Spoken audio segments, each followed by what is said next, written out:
We're rolling. Welcome back, everyone. Episode 77 of the Jiu-Jitsu Dummies podcast. My name is Milton Campus. I'm a brown belt training out of South Florida. We got Bo behind the camera. Hola. All right. Today's guest is Professor Josef Manuel. He'll be joining us in just a little bit. Support for the Jiu-Jitsu Dummies podcast is brought to you by Manscaped. Woo. Manscaped. The best in men's below-the-waist grooming. Their products are precision-engineered tools for your family jewels. I love that. Hey, listen. You got to have good equipment. You got to have good equipment for the equipment. Down there, no chances to be taken. I keep on laughing every time I think of you saying when you go off-road. The last episode. I like that. The Manscaped Performance Package is the ultimate men's hygiene bundle. Join over 4 million men worldwide who trust Manscaped with this exclusive offer just for our listeners, 20% off and free worldwide shipping with code JJD. All right. You can go to manscaped.com. All righty, everybody? There you go. And I'm wearing a shirt today, man. You got the shirt on. Yeah, We're not showing you on camera, though. No. So I'm still shy. We'll use our imaginations. I'm too shy.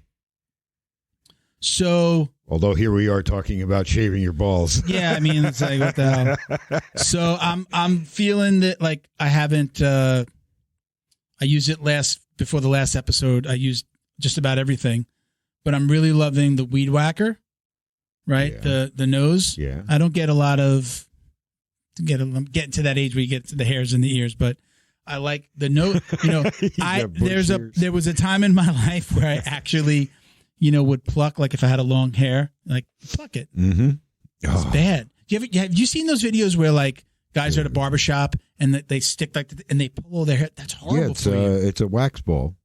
They stick You're it not in, supposed to. Supposed to do yank that. the whole thing in a piece of brain. Oh my God, it's so nasty. And it feels like a little piece of brain comes out when you just pull one hair. Man, like it's like your eyes tear. Do your eyes tear? My eyes tear. Yeah. Well, I don't do it anymore because what happened was I was doing it and I would get ingrown hairs right on the inside. Yep. And then it would be like basically like you're getting a zit inside your nose. You have to actually get I had to get medicine for it. So it's horrible. So now, I mean, I haven't done that in a long time, but I haven't had a good razor buzzer to do it, and now I have the weed whacker. So it's coming in real handy. I had the one, you know, that you got. I don't want to mention the name that you get at Walgreens. Everyone gets. And, yeah. And after it was good. Like the first time I used it, and then it just sucked.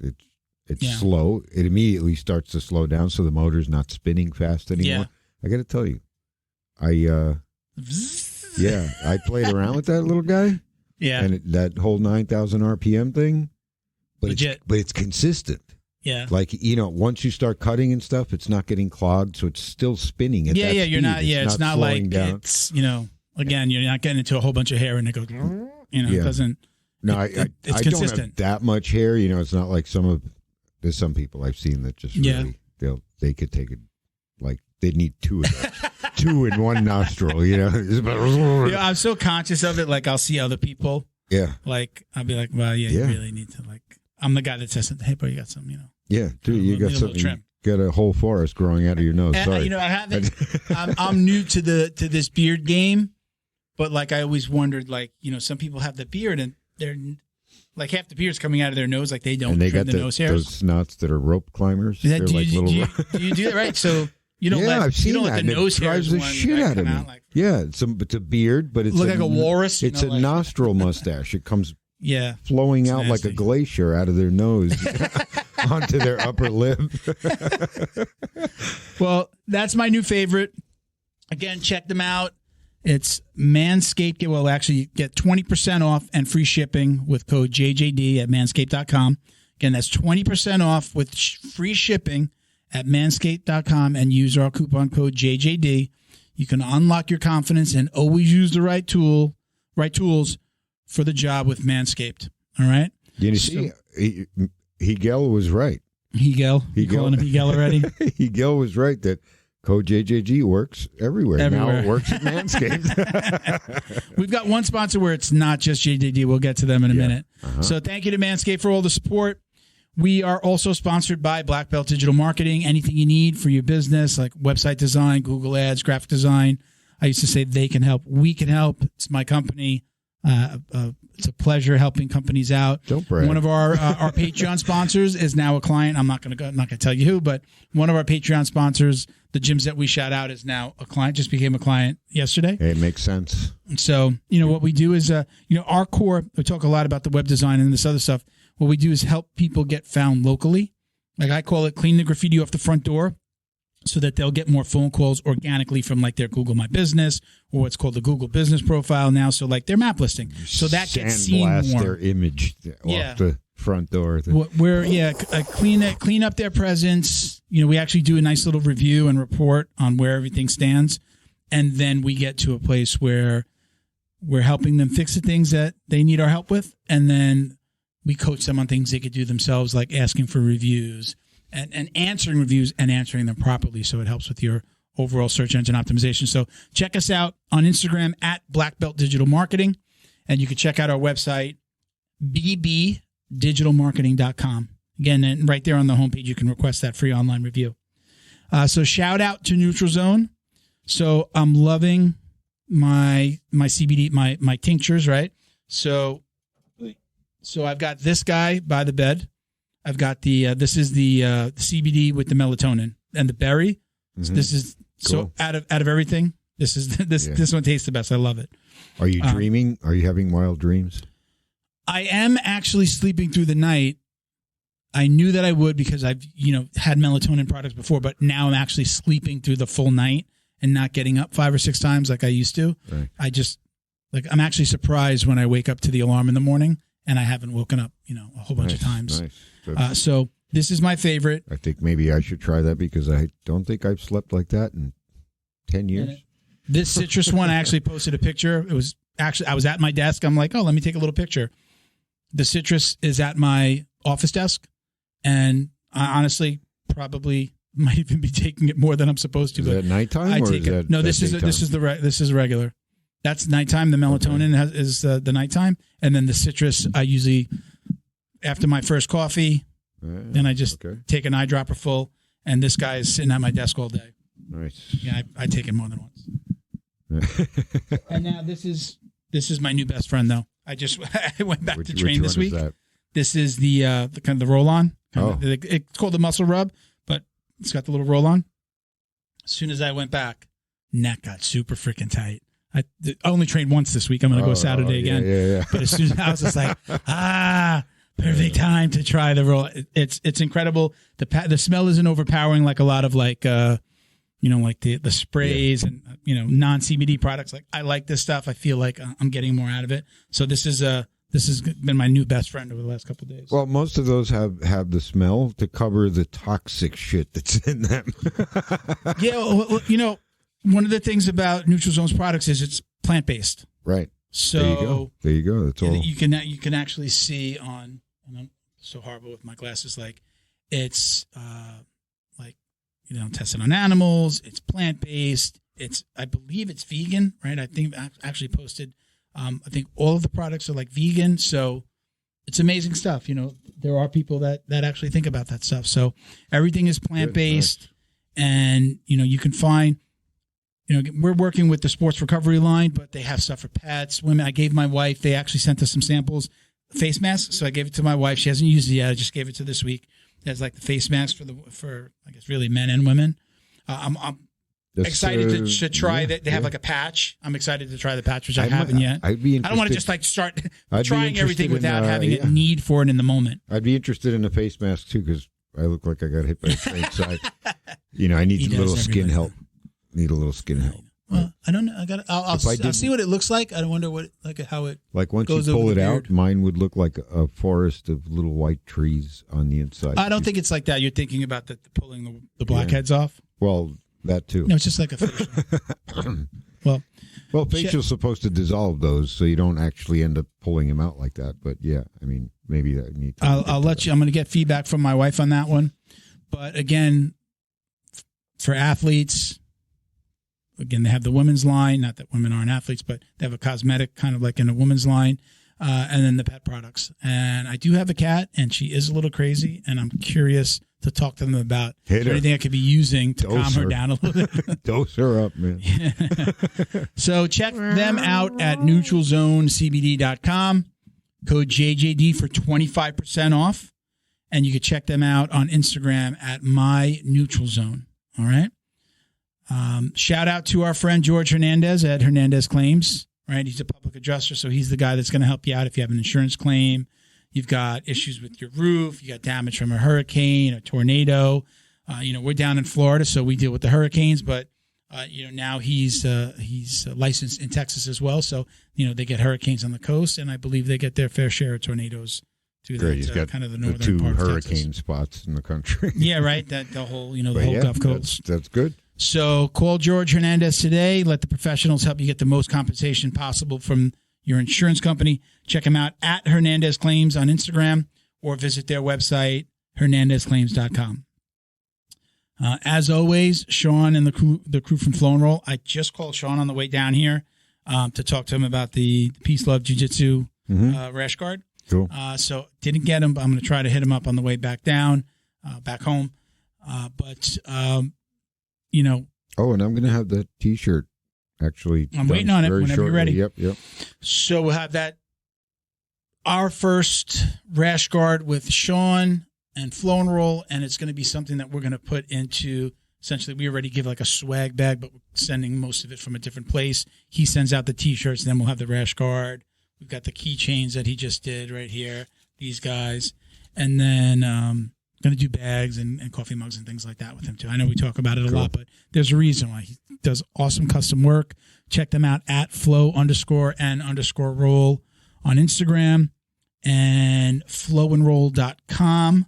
You get same code JJD to get 20% off your online order. That's not for custom orders. That's if you're going to buy, a gi or some T-shirts, or you're getting our products, our podcast tee. Podcast tees, yep. Use the code JJD.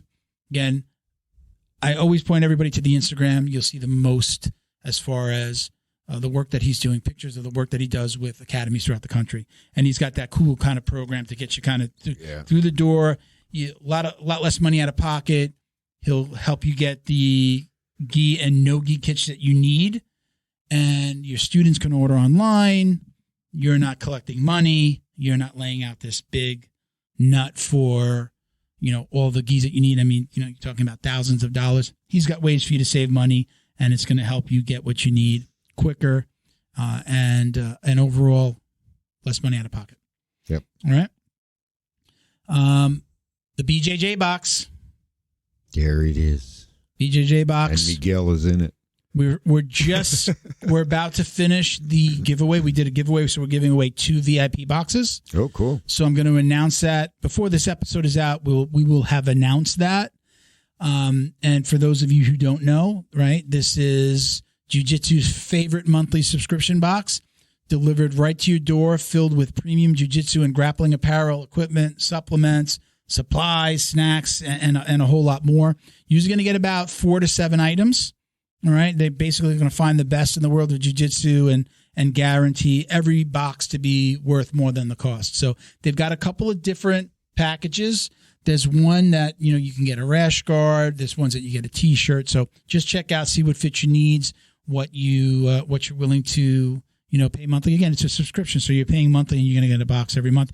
There's one of the subscriptions there's a quarterly in there somewhere. So check them out.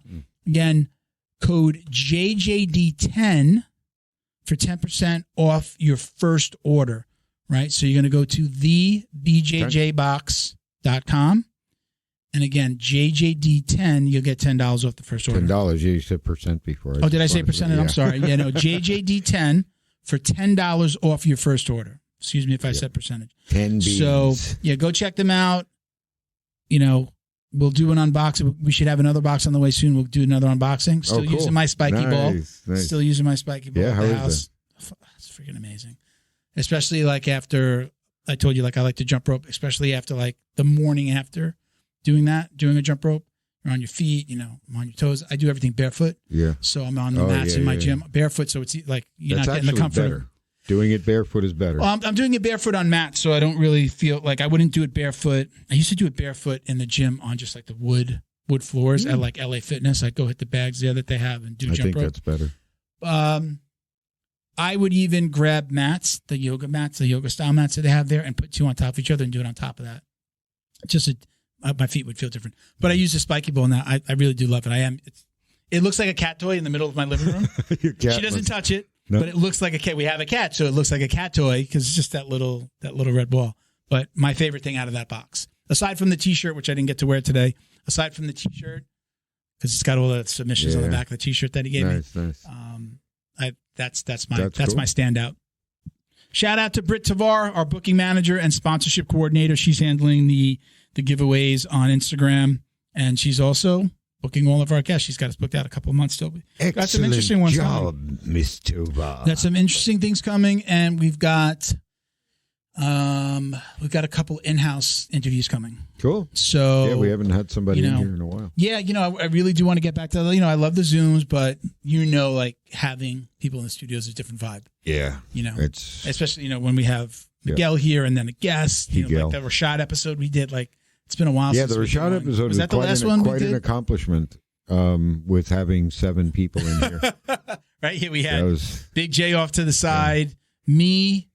Miguel? We would have had to put some people on the ceiling if we had any more. Right. And then we had 2 more people waiting outside. Yeah. 3 more people waiting outside. Yeah. Yeah. So we had 10 in the apartment at the time. Well, I'm excited to get back to doing more. Did I just give it away that it's an apartment?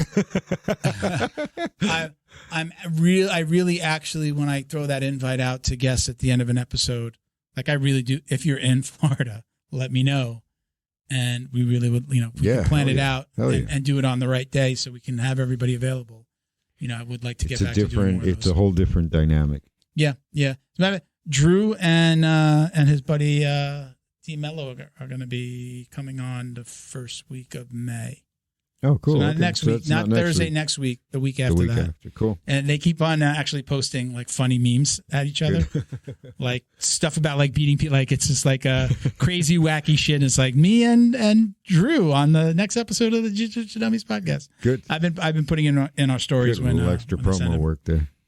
All right, so let's get our guests in here. Let's do this. Cool beans. All right, everybody. Joining us today is 4th degree black belt Professor Josef Manuel. How you doing, Professor? I'm doing good, man. It's good to see you guys. Good to hear from you, too. Thank you. I appreciate you coming on. A lot to talk about. As I always do a little bit of research. I listen to some, podcasts and things like that that each guest has been on. Nice. And the one thing that I've been dying to talk to you about and stood out to me was Choke Lab. We'll start there. I know everybody always starts with, tell me where you started jiu-jitsu. Let's start with Choke Lab. I didn't know that was you. Tell me about your involvement. Is that a company that you started yourself? Yes, sir. Give me the history of that, because I think a lot of people follow that page and follow the website and even the YouTube, but I don't think anybody really understood who was behind it. At least people in my little generation of jiu-jitsu. Yeah, I mean, to some degree, I wanted to try to keep that as quiet as possible, simply because, I mean, some things are changing in the jiu-jitsu community, but that we have like this team A, team B thing going on where it's like, if you Gracie Baja and I'm Novo Union, I can't really like support you, you know what I'm saying? So but I thought there was no politics in jiu-jitsu. That's what all my coaches always told me. I mean, everything has its place, right? Like, I gotta admit, my school is a very open academy. We let people come and train when they visit. We're like, where we are in Harrison, New Jersey, basically is a county route, and it's 15 minutes from New York City. And a lot of people that come to New York City where they don't want to deal with the hustle and bustle of New York, they come to Harrison, which is close, so that this way they can stay here and then travel there. So we get visitors from all over the world, and our school is open, but there is a part of me that, the competitor side of me that's like, listen, my guys that are competing, like, I don't like them mixing up with other guys that they're going to be facing in a few weeks, All right, maybe a training session here or there, a seminar, but if you're going to be training with guys you're competing against, it doesn't make any sense, because I really do believe from the strategic perspective that there is an element of surprise, and it could be from strategy, it could be technique, who knows? So I do understand that, but the idea behind Choke Lab was more to like, instead of it being team A, team B, just team jiu-jitsu, right? Where we were one of the first people to go post someone who got promoted Just one day I got up, I saw someone that they were on Instagram. They got promoted to blue belt. It had like 5 likes, a few comments. We took that, reposted it on Choke Lab. And the comment that I put in the description was, you don't have to be on their team to congratulate them. And it was like, bam, we got a bunch of comments and a lot of people that jumped in and said, congratulations. I can't even imagine when that person woke up and they saw the notifications, it must have been out of control because there was so many comments.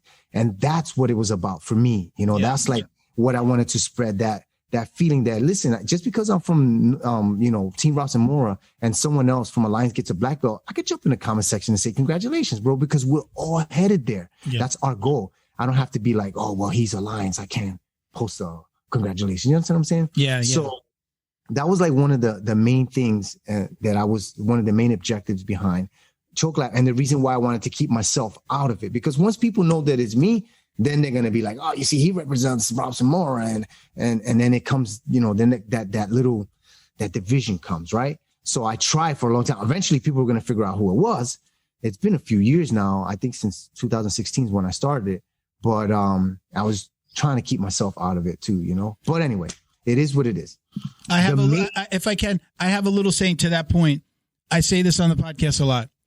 There's more of us than there are of them.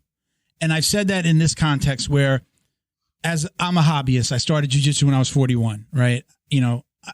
I never had any aspirations of becoming a world champion. I did jiu-jitsu because I wanted to learn the self-defense. I loved boxing. I fell in love with the UFC, and I said, I need to know that part on the ground.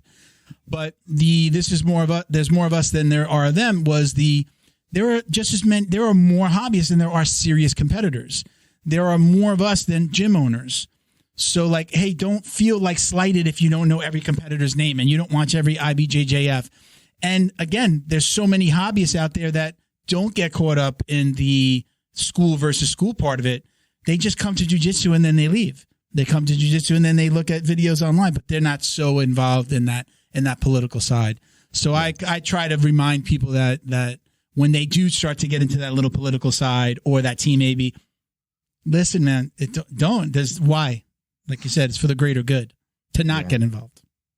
Yeah. So when I started Choke Lab, it was the inspiration behind it was that Professor Robson Mora was at the I think it was 2014 or 15 World Pro event that they had, and where they had the seminars running at the same time as the brackets and super fights. So out of the super fights, I think there were 5 of them. I can be wrong. He was the only one that finished his opponent. The other black belt matches were great, but Robson finished his opponent, who in that match was Marcos da Mata Forrumpinha, who is the American top team BJJ coach, one of the coaches. So these guys had a pretty awesome rivalry, on the mat. And then they had a rematch after many years, and it was like an epic match. Everyone was waiting to see it. And unfortunately, very few people reported on it. If I'm correct, only one person reported on it. And I always forget his name, but today I saw he had posted a video where he was doing an interview with Nicky Rod's little brother, J-Rod. And then I saw it was grappling, and I can't remember the last name. I kept telling myself, remember. So this way they ask you next time, give him the credit that is due. And at this moment, it's slipping my mind. Flow grappling? Anyway. No, it wasn't Flow Grappling. The guy, he's a small guy, but, a nice, small little page, and he has a YouTube channel. Well, this gentleman was the only one that did an interview with Robson, and he had little clips of the match. So I went, pulled it down from YouTube, chopped it up. And at the time, I really wasn't into social media like that, like the Instagram. I actually kind of thought it was a little stupid because I have a bit of a background in search engine optimization. And when I was studying key tags and all these things and metadata, I saw hashtags like SEO for dummies, right? And so my wife tried to put me up on it, but at the time I had to get into it because I was like, how am I going to make this video go viral? Well, at least I wanted to spread it, with our teammates around the world. So I opened up my account again and posted the video, and sure enough, all my teammates shared it, right? Everyone was like, oh, look at the match, the footage from Robson's match. So I was upset. I'll be honest with you. I was upset. Like, man, how come they didn't report on it? I thought, I'm thinking jiu-jitsu is a small man's game. The whole objective about jiu-jitsu is to finish the opponent. I don't know what's happening. Why didn't it report it? I was all upset. So I decided I said it out loud at the time I said it to my son. I'm like, there's so many people in the jiu-jitsu world that are contributing to the growth of the art, apart from these athletes, that are doing amazing things, coaches and people like you who are just a hobbyist, and you have this awesome podcast. But when is Flow Grappling ever going to do an article on them or feature them on their site? When is Gracie Magazine going to do that? They're not going to do that because they're only interested in all the stars, right? Like, how many articles has Gracie Magazine done on Roger Gracie? Like, he's great. I love him. But I'm sick and tired of seeing articles about Roger Gracie. There's so many other people in the jiu-jitsu world that they don't cover. And I was like, we have to do something different. And that's why I said, I'm going to jump in instead of complaining, because it's easy to complain. Like they say, any fool can complain and most do. Let me jump in there. Let me jump in there and just try to, we try to use the influence of the high level and stars, high level athletes and stars. But mostly I do reposts of just average people that are posting on social media, So we have the prestige of a big brand, but we're not only focused on, Homo Bahao. We're not only focused on the stars of the jiu-jitsu community. We also repost content from just average people who are posting their content out there so people can see it, And so that's the balance that I'm trying to keep. Like, again, I do post things that are related. Like, we just posted a video of a phenomenal flying arm lock that Jamie Canuto did. But then I'll go looking for people that are posting stuff and just repost it. And this way we can share their content with the reach that we have. Do you still handle the Instagram for Choke Lab? Yeah, personally. You have like a team. Do you have it? Because the website is growing, right? The brand, you have the apparel, right? Do you have a team that's helping with that, or is most of that on you? It's all me. Really? Wow. Still, huh? So I have a graphic designing background, so that helps with things that I need to do. I have a photography and cinematography background that helps me with the video. So if you go onto, say, Cobra and you see the videos that I post on my personal page, they're pretty lit, right? Yeah. Like, they're really almost perfectly edited videos because I'm so particular like that. And so all these abilities and talents that I have, I use them personally for my Cobra because that's how I advertise for my seminars and private lessons and my business. I use it for our Cutting Edge BJJ account for the academy, but I also use these skills for, like, Choke Lab project, things like that. So we have the Instagram account. We do have a website, and we have 3 courses up right now. So I got into the course, instructional course industry. Okay. Since there's only one person and I have a particular style of editing, it takes a little longer than most courses that come out. I'm very particular about how it looks. And so I'd rather take my time and have quality than quantity. And so I'm not really trying to sell to the whole world. Whoever likes Choke Lab, they like it. If you don't like it, whatever. And for the people that want to invest, they're going to make an investment in these courses, and it's going to be worthwhile because it's edited like no one else edits on in the industry, So there are a lot of things, moving parts to Choke Lab, and I'm handling it all myself because it's my vision. And if I put someone else to do it, they're not going to have the same vision I have. You know, and from the feedback that I get, I mean, I really can't think of anyone that said, I really don't like the way you guys edit your videos. I think last week someone posted on a video that we had on YouTube that the background music was too loud. That was it. I'm like, all right, well. If that's the worst thing. That's the worst thing, so. So where does the passion for teaching come from? Man, that's a good question, man. I guess it comes from my dad. My dad had a phenomenal experience with my dad, and he was a highly and extremely intelligent person, man. Spoke like 6 or 7 languages and was skilled in so many things. He was in the military. He was an armed specialist, encyclopedic when it came to that. He was a medic as well. He had multiple capacities in the military. And so my dad was kind of like the type of person that you sat around with. If you sat around him for just a few minutes, you learned something new, It was like he'd be like, oh, did you know this? I'm like, no, I didn't know that. He'll give you the historical background to it. He'll give you all the details. So I kind of get that from my dad. And jiu-jitsu in particular, the passion to teach came from when I encountered the power of the invisible forces involved with jiu-jitsu, which is like leverage, momentum, inertia, timing, all these invisible forces. You find that in jiu-jitsu when you learn the basic self-defense techniques, right? And so I was fascinated by that. And my first students were my oldest daughters. I have 2 older daughters. One is 26, one is 24. Denijah and Eliani. So at that time, they were 3 and 4 years old. When I realized how powerful jiu-jitsu was for self-defense, I thought to myself, man, women and children, they really need to learn this. And so the first 2 students I had were my daughters, Denijah and Eliani. Wow. Yeah. Yeah. So how old are you? I am 47 years old. Okay. We're almost the same. I'm 48. I have a 28-year-old daughter, so we both started early. Yeah. So that passion grew once I taught them, and obviously the communication ability and the relationship I had with the girls. The first thing that I thought was like applying that to teaching a class. So I was always like very fun with them, very silly with them. I joke around. We do this thing in the car called movie trivia, where we drive on a trip and then we just start quoting cartoons. Like I will watch cartoons with them and then quote it. And this kind of translated very well for me in the kids class, where when I would be in the kids class, I would just use that quirky silliness and cartoon reference in the class and make it really, really fun for the kids to learn. And so when I noticed that it was working, and I was able to teach them, and then I had a chance to teach. I did some volunteer work at a school here in Jersey. The professor of the school, his name is Johnny Guerrero. And so he had given me an opportunity. He was very gracious to allow me to teach at his school. And it was kind of like a trade-off where my kids trained there. And then I taught the kids class. And I had that was the lab, so to speak, where I was able to develop and fine tune my teaching skills and transmit this amazing art to the children at that time. And it just grew from there. Yeah. Yeah. You said that your father knew 6 languages. How many do you speak? Because I know that you speak very fluent Portuguese, right? Yeah. What are the and you're Puerto Rican, so we're always going to assume that every Puerto Rican knows how to speak Spanish. Yes. Because I'm Puerto Rican and I don't, and don't look down on me for that. Yeah. And obviously English. Do you speak any other languages? I don't. No, those are the 3 that I speak. Yeah. Did you learn Portuguese because of jiu-jitsu? Yes. Yeah. So pretty interesting story. As a teenager, unfortunately, there were some things that kind of went wrong when I was a young man.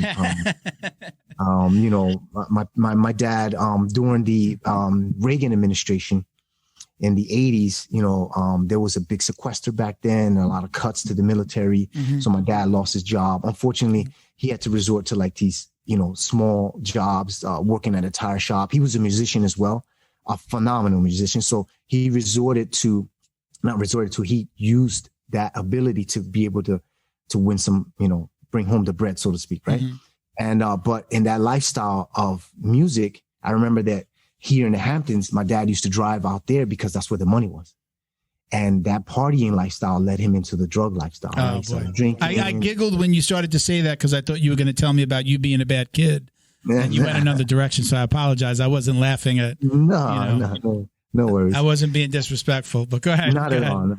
So unfortunately, my dad kind of got caught up in that lifestyle, and that just made things worse. Once he became kind of like an addict, I wound up in a situation where I was either going to go in the system or I had to find someone that would take me in before going into the system. Back then, they had shelters in New Jersey, and we already know, everybody knows, those places are notorious for child trafficking and things like that. And so in that process, it was some time and years where I was kind of, in a home here, in a home there, and I was on the streets. I met a young man. His name is Bruno Macedo, and he had come over to our side of town, which was the south side of North, and he really shouldn't have been there. So when I met the kid, I felt bad. He was looking for someone. I was like, let me get this kid out of here. This is a dangerous place. And I walked him out to the outskirts of Newark. And in that journey, he talked to me. We got to know each other. And he took me into where we are now, which is Harrison, New Jersey. And through him, I was able to meet his family, right? And he was Brazilian. So I met him. We became really good friends. I'll be honest with you, man. There were times I was starving, man. I was on the streets, no food, no supervision. And, he'd be like, come to my house, man. This kid was a chef.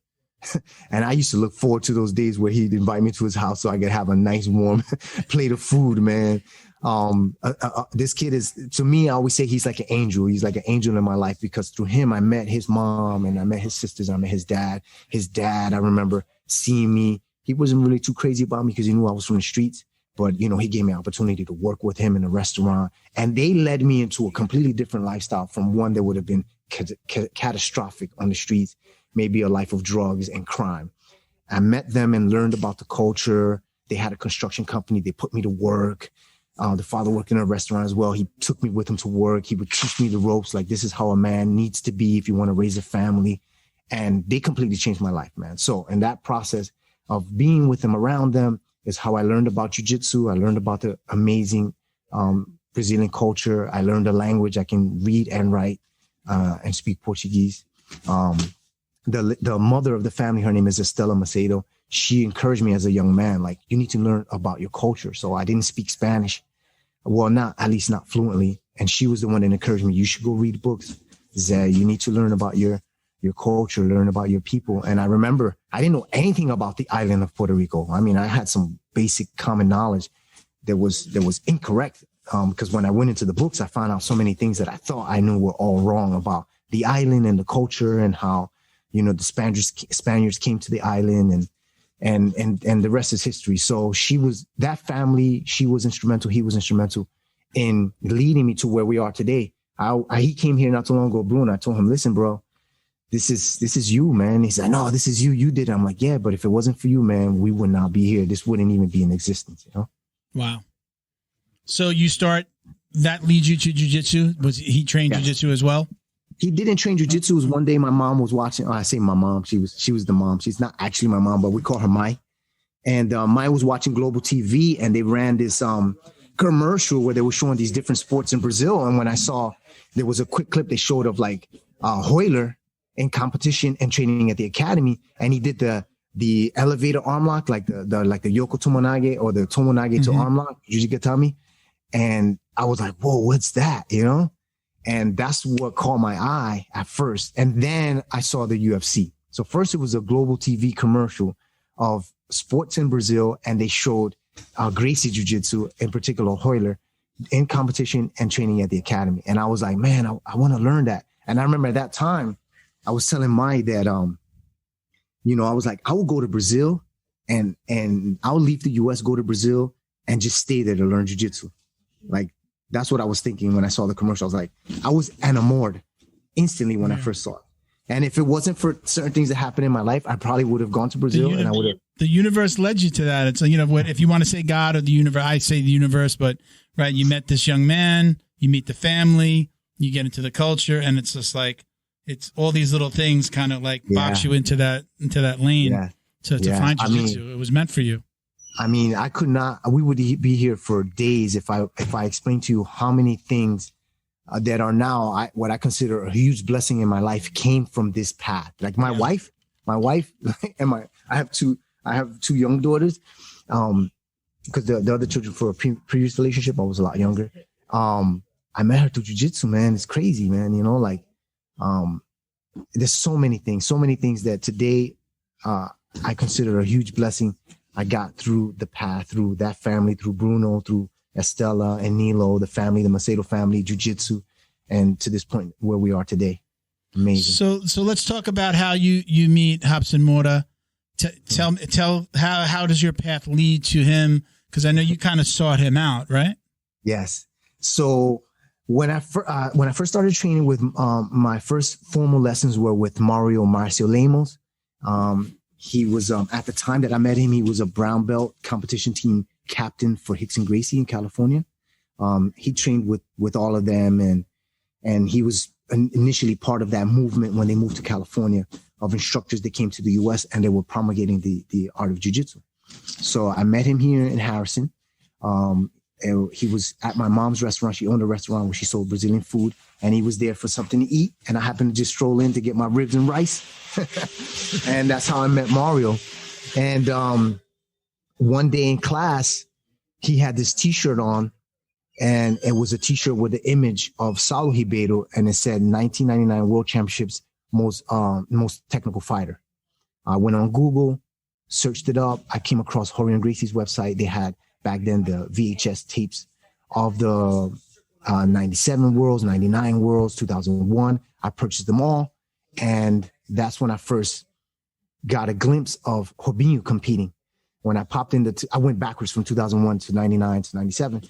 When I popped in that first VHS tape, it was the Roosterweight division. Omar Salem, who won his finals match, beautiful elevator sweep, then to the back and a finish. I just competed against him last weekend. I think it was. We'll talk about that. We'll talk about that.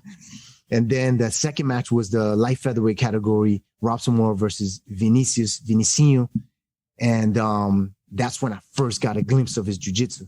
When I watched the whole tape, but I came back to that second one because it was just, it really left a mark on me. So I started to do research like anyone else would do, start searching Google, Robson Moore, who he was. I started finding little bits and pieces of information. And until finally, that was 2001 when I started. I started August 2001. And in 2003, I was in Brazil. I went to Brazil. You made the trip. I made the trip to Brazil. It was a gentleman that I used to go to his open mats for extra training. His name was Mike McCulloch. Unfortunately, he passed away. May he rest in peace. Mike McCulloch was the one that invited me to Brazil. He said, Joe, let's go to Brazil, man. You should go compete at the Worlds. And I was like, Worlds, man, you crazy? I was like, I'm not ready for that. I'm very, very fanatical. Like many jiu-jitsu guys, train 6-7 days a week, 2-3 times a day. And at that time, he was like, I don't know anybody else that trains like you. You should go. And he convinced me to go. And I took the opportunity to try to seek Robson out. But I didn't know at the time, they had informed me that he had a long time ago moved to Sao Paulo to build his school and his brand over there. And so I didn't get to meet him there, but it was meant to be. That was July of 2000. Was it 2003? Jaden was born no, it was 2004. I'm sorry. July of 2004, July of 2004. That very August, I came back from Brazil. That very August, I went to a battle at the beach in Wildwood, New Jersey, Naga, and he was standing right in the center of the gymnasium. You were meant to meet him. Meant to be, man. I went to Brazil looking for him. I missed him. And I come back to Jersey, super pumped, excited, inspired, motivated by all the matches that I saw at the World. Jacare, Bibiano Fernandez, Vitor Shaolin, you name it, all the greats. I came back super pumped to compete. It was the first championship back from Brazil. And when I walk in the arena, guess who's standing right there, man? It was the man, Robson Moore. Amazing. So now, did you get to go? You speak to him there. You actually you take the opportunity to go up to him, and then what happens? So I took the opportunity, went straight up to him. I had a group of guys that were there with me, anywhere between 15 to maybe 20 to 30 guys that were there with me. We stopped over. We showed respect. Everybody stopped, bow, said, "Us." He was kind of like shocked. What's going on over here? You know. I went up to him and I spoke to him in Portuguese about like how much of a fan I was, and I started talking about matches. You know, there was this one match that I had a collection of footage of his matches, and there was one that I couldn't get anywhere. And back then on the mat, the website, they had it. I just didn't know how to pull it down from there. But there was a match that he had against Fredson Paixão and in Sao Paulo where he lost. And I was talking to him about that. I was like, man, I saw a match where you beat him.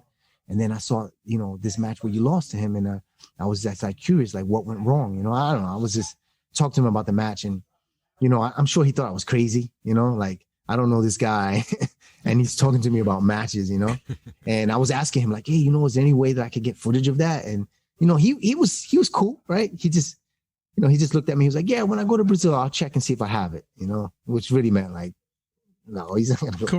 Run along.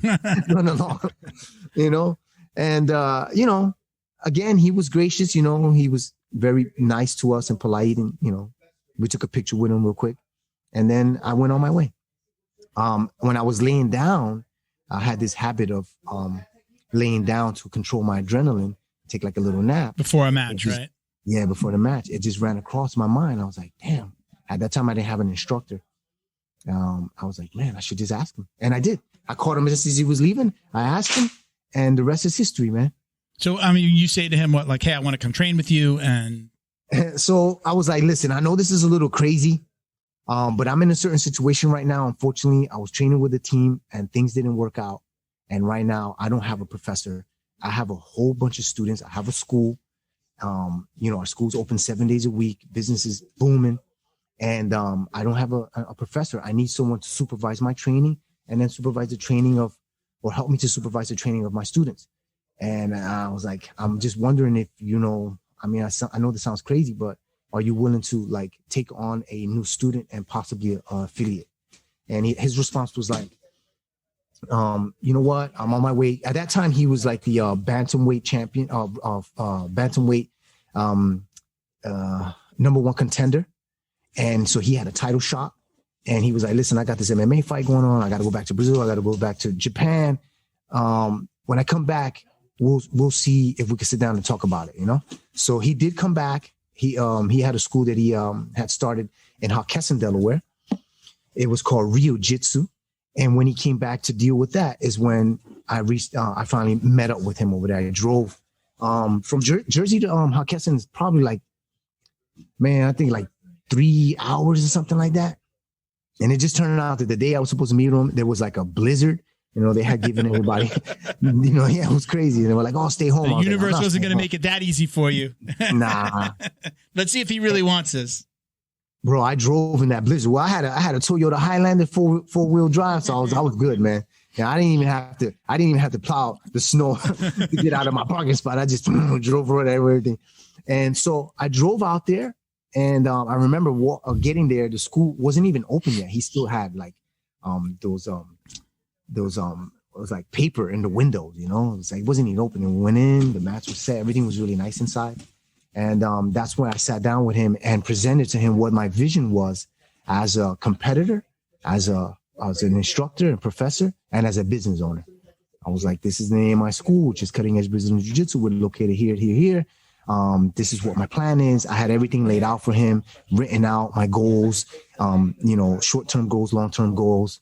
And I even had broken down on paper each portion of the class, like an hour session class, what the first 15 minutes was going to be like, from the 15-minute mark down to the 30-minute mark, 30-minute mark down to the 45-minute mark. Wow. Everything was in full detail on how I was going to run the class and make it as efficient as possible, And he was really impressed with that. He was very, very impressed with that. And, he just said, this is cool, but I need to know more about your family. And that was something that really left a mark on me, because I went with this like business mentality and, money mentality. And he really wanted to know about me and my kids. And that was pretty awesome. That was a huge lesson that I learned with that encounter. Yeah. I mean, sometimes, in business, you want to not only know who you're dealing with, but it's, the story that you just told about your father. Some people might think, oh, if I tell this story, they're going to think negatively of me, but it goes to character, that you can come through something like that and have what you have now. So I know, like, I'm closest to the people business wise where I know these things about them and I understand what they've been through to get where they are, rather than just somebody that's, looking for the next sale. I own a marketing company, so I'm always talking sales with people, or, getting referrals and giving referrals. So it's very hard to give a referral to somebody that I don't know. I won't do it. I've got to know them, not only know the work, but I have to understand them and their background a little bit, and understand that they're going to get the job done. It's my name is on the project if I refer it, So, so I have that mindset when it comes to business. Thank you to DD214 Fightwear, gear for patriotic rollers. Visit their website, dd214bjj.com, and get 15% off your online order with code JJD. And check them out on Instagram at dd214_fightwear. Thank you to Feito IT and AV, specializing in commercial and residential automation, security cameras, CCTV, POS, and more. Check them out at feitoitav.com or call 305-428-2515 and let them know the dummy sent you. Thank you to Zone Cbd, a combat family-owned company that supports athletes and the people who love them.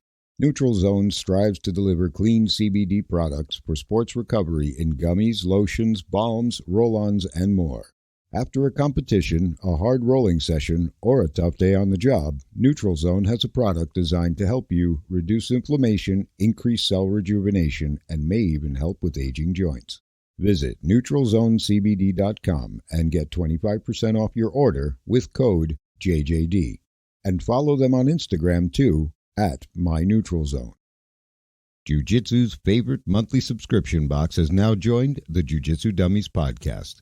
The Bjj Box is delivered to your door filled with premium Jiu Jitsu and grappling apparel, equipment, supplements, supplies, snacks, and more.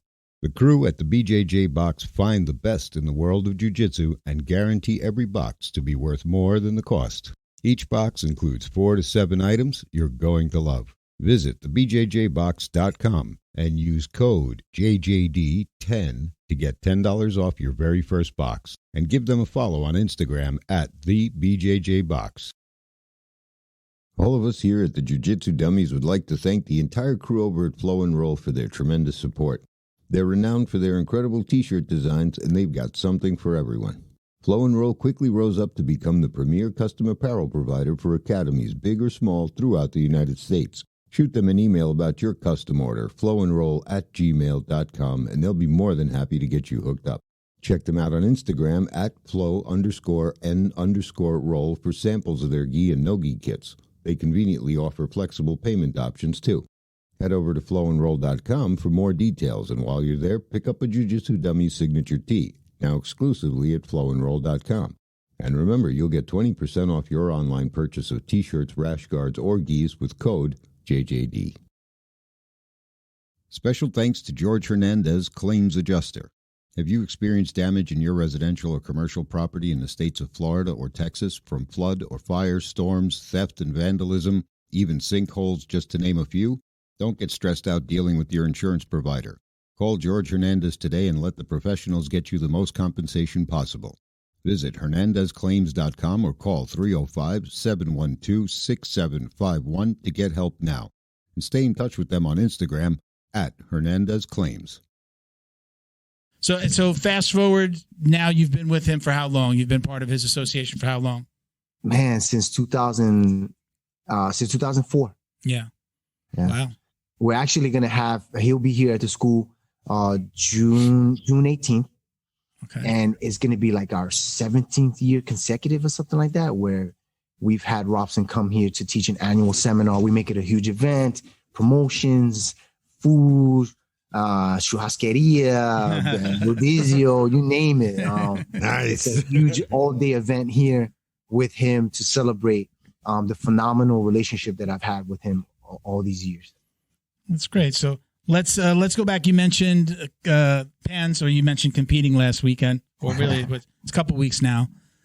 So tell us how you did, and tell us your story. How did the whole week go for you? Man, it was awesome. What a phenomenal experience. So I was competing, and then I took some time off because when my wife Kayla and we had our baby girls Aliada and Jolia.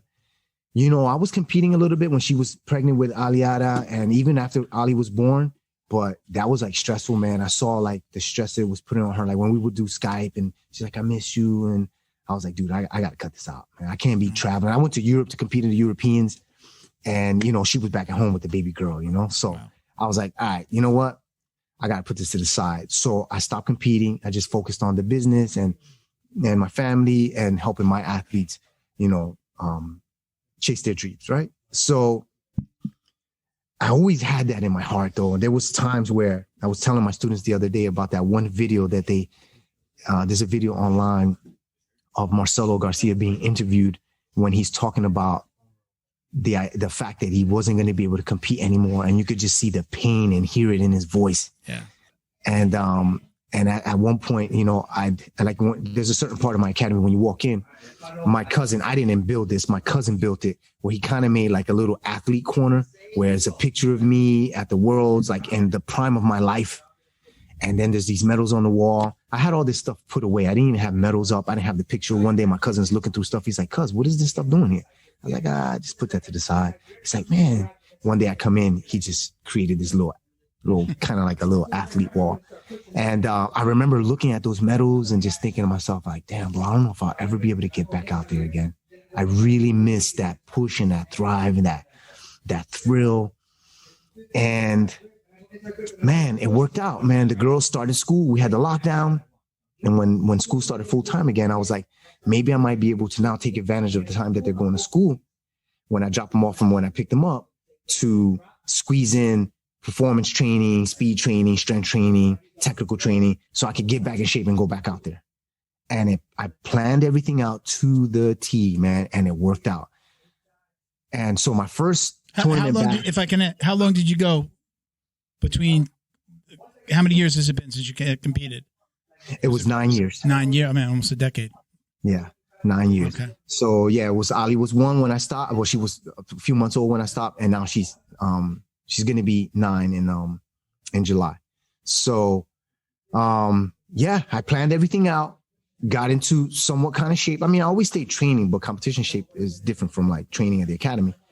And I did something crazy, right? I was like, all right, I also needed a little bit of motivation, right? Like I had some students that were like, why don't you do like a fight to win? I was like, man, I'm not about to cut weight for a fight to win. You know what I'm saying? Like that's cool. It's nice to be on that stage and I love the pyrotechnics and all that. But I was like, that's not really going to get me going.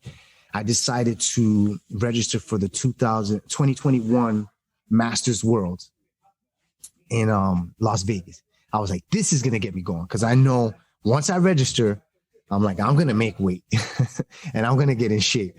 So that was our first tournament back. I took it one match at a time. I wasn't really expecting too much from myself. You know, I was blessed and fortunate back in 2011 to place for bronze in the adult category of the Roosterweight division. I was at the time 37 years old, which is unheard of. That's my history. That's something I'm very, very proud of. 37 is an old man in this world. Yeah. And 37 feels like 60 sometimes. But that was a feat in itself, you know. It was something that was very difficult to do. And so I was like, listen, man, you know, that was another time. Don't expect too much from yourself. Just take one match at a time. And that's exactly what I did. I got there. I took one match at a time. And all of a sudden, I'm in the finals with Soka, man. It was amazing. Do you feel was it hard for you to turn that switch back on? Because, you know, when you're teaching and you're flowing with your students and, you know, as a coach or really as a, again, I'm not going to call you a hobbyist, but, you know, you're not rolling hard. You're not ripping arms off. You're being careful not to hurt a student or white belt. Was it hard to flip that switch? I'll be honest with you. There weren't too many things that I was worried about, but that was one thing that I was worried about. Yeah. I remember telling, I was one of my black belts that was there, Frank Pino, and I said to him, Frank, there's one thing that worries me is, will I be able to pull the trigger? I've been such a professor all these years and make sure not to hurt anybody and rolling light. I avoid all the hard rolls just so this way I don't get dragged into that mentality of hard rolls. So this way I can help my students grow. So I was really worried that I was going to be able to pull the trigger. But man, it just clicked, man. It just clicked. Everything clicked. It was like I never left, you know. It was amazing. I was like, wow, this is just amazing. You know, there were some things that were off. You know, I felt like the ring rust, you know.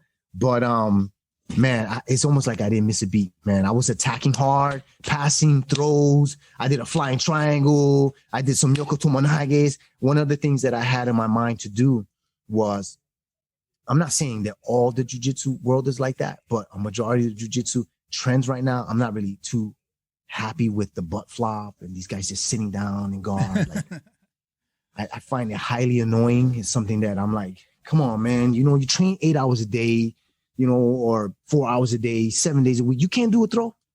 Yeah. Come on, you can't even try to do a throw. Like the trends, right? There's like a style right now. It's like everybody looks cool doing that shit, you know, like just sitting and pulling. And I'm like, man, I'm going to go in there and do some single legs, man. Let's go do some judo throws. I love Rodolfo Vieira, like guys like that. You know, Dominique Bell, man. I look forward to seeing his matches because, you know, he's going to throw somebody on their head. You know what I'm saying? I'm like, I want to make jiu-jitsu exciting again, you know, not just butt flops, like double guard pull, and then the referee's like, paro, oh, penalty. I'm like, that shit's ugly. Excuse my friend. It's ugly. Okay. It's ugly, bro. It's ugly. So one of the things that I was like, I'm gonna go out there, I'm gonna put on a show. And that's exactly what went down, man, you know? First match, I threw this guy 2 or 3 times with a Yoko Tomonage, went to his back. It was exciting to watch, man. You know, I got so many emails from people like, dude, that was crazy. Your matches were nuts. You know, second match, flying triangle, you know, third match, I tried to flying triangle in the third match. I failed, but I tried, you know, and it was like, I didn't just sit down on my butt and play with the guy's feet, you know? So that was one of my major goals. And that's why I was like, let me just take it one match at a time. And that's what I wanted to accomplish. but I was able to accomplish even more, right? I made some exciting matches. I got some phenomenal footage that I'm going to eventually put up as a highlight reel. You know, I inspired my students because they were like, man, that was so exciting to watch.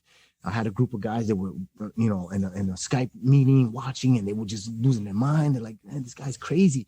And that's what I wanted to do. I wanted to, you know, show my students like, all right, you know, the trends are cool, man. Go out there and do you. I don't want to be like an AOJ clone. Everybody doing the same thing. Rafael Mendes is awesome. Guilherme is awesome. Tanan is awesome. They're all awesome.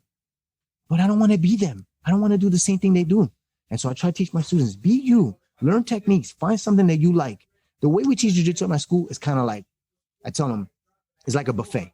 When you go to a buffet, you have your seeds on one end, you have fruits on one end, vegetables on the other, you got some meats, you got some rice. I just teach jiu-jitsu. I don't teach them what I like. I don't tell them to do what I do. I tell them, pick what you like and develop that. So at my school, even though there might be some similarities, everybody has a different style of jiu-jitsu. You're not going to see everybody doing the same technique, the same style. Some guys like to play guard. Some guys like to play the top, you know? It's almost like I force feed them the vegetables here at the academy when it comes to like judo and wrestling. Those are the two classes that I have the least attendance. And yeah. And sometimes like I feel like a little discouraged, right? I'm like, damn, man, these guys don't come. But I'm like, I don't care if they don't come. I'm going to teach it. Maybe there's one or two guys that are going to take it and they're going to make it their own. And when they go out, either it's training or they go out to compete, they're going to do it. They're not just going to sit and butt fly like everybody does, you know? And so that butt flopping is one of the reasons why I think, at least right now as it stands, will never be like a spectator sport. Like, you don't have, people don't watch jiu-jitsu who don't do jiu-jitsu unless it's like family members and they're watching because we're competing or where they're coming to watch us train. But you're never going to find somebody like a boxing fan or a UFC fan or a football fan. They don't have to do it to watch it. With jiu-jitsu, you're only going to watch it if you do it, again, or you're related to somebody who does it. And that's part of it, is that it takes away a lot of that excitement where my father, until recently, huge boxing fan, did not want to watch MMA for years. And then, you know, he'd be like, they're laying on top of each other. Oh, man, they should stand them up. That was him, right? And I'd be like, no, man, this is where it gets good. You don't know, just watch how he passes and he moves his feet and he'll grab an arm. Just watch the details. But they don't see that. Now he loves the UFC. He knows more about the UFC and MMA than I do now. But because of that butt flop and because of that, the footsie stuff, which I think is great and it works, because of that, it's really hard to get that casual viewer to be like, oh, wow, that's so much fun to watch. Because if they don't know how to do it, they don't understand it. And then it's just not fun to watch. Yeah. I had an experience with my speed coach. When I met him, he didn't know much about jiu-jitsu. He did do wrestling, work with some wrestlers from a big university here in Jersey. And I remember that he was like, man, I tuned in here at the Parisi Speed School. And he was like, we were losing our minds. Like, he was like, I didn't really know what you were doing because I don't know much jiu-jitsu, but I saw you throw the guy.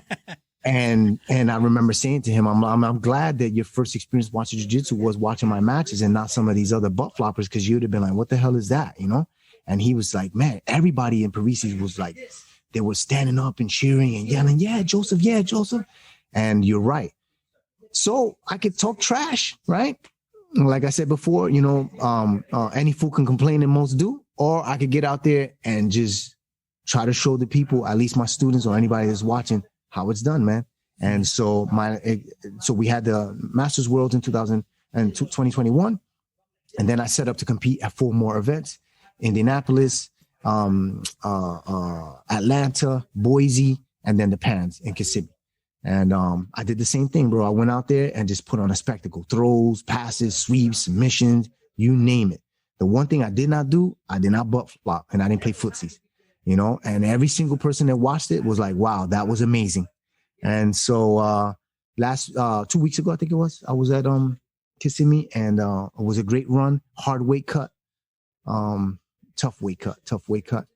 And I've definitely felt it, but we did what we had to do. I won, again, I took it one match at a time. I won the first match, won the second match, and then I met Omar Salem, who I lost to by 2 points in the semifinals. So that was pretty cool because I had watched him when I first started training jiu-jitsu, and he won a world title at that time. I think that was like his 3rd or 4th world title back in 2001. So it was really awesome to go against the OG like that.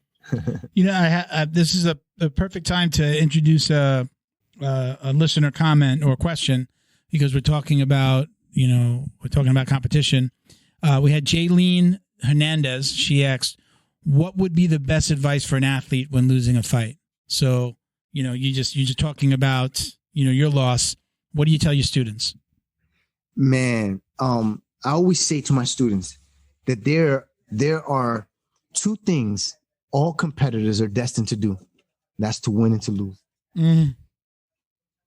There's not a single person that is exempt from that. How many? Go ahead. I'll let you finish. I'm sorry. No, you can go. How many competitors you think were at PANS? How many people? I mean, I saw some numbers thrown around, like close to 4,000. Okay, so 4,000 competitors. Yeah.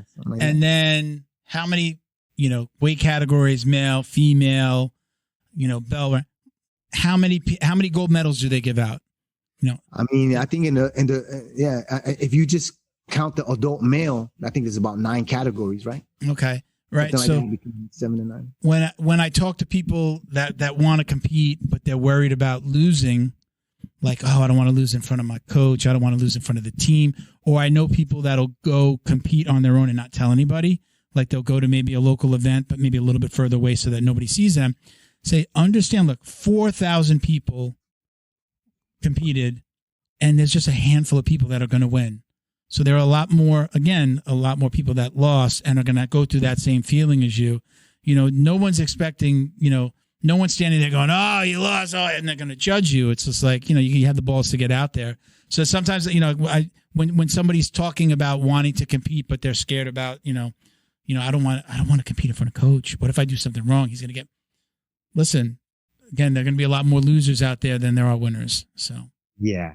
So one of the things, advice that I would give to competitors is, well, that's one of them. You got to get that in your head that winning and losing is the two sides of the same coin. Two, you don't have any control over that. I always tell my students to do their due diligence, right?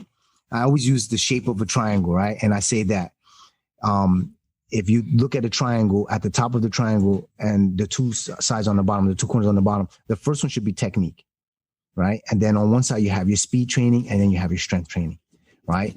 We could elaborate a lot more under the technique point of the triangle, which is at the top. It should always be at the top. There's mental training, there's technical training, and there's the psychological training, and then you have your speed and your strength. If you do these three and you do them diligently, right, you can have some success. But even if you did them diligently, it doesn't guarantee that you're going to win. But at least try to do that. Be very diligent in those aspects of your life. Make sure that you do your technical training. You invest in all types of things that can help you learn more about jiu-jitsu.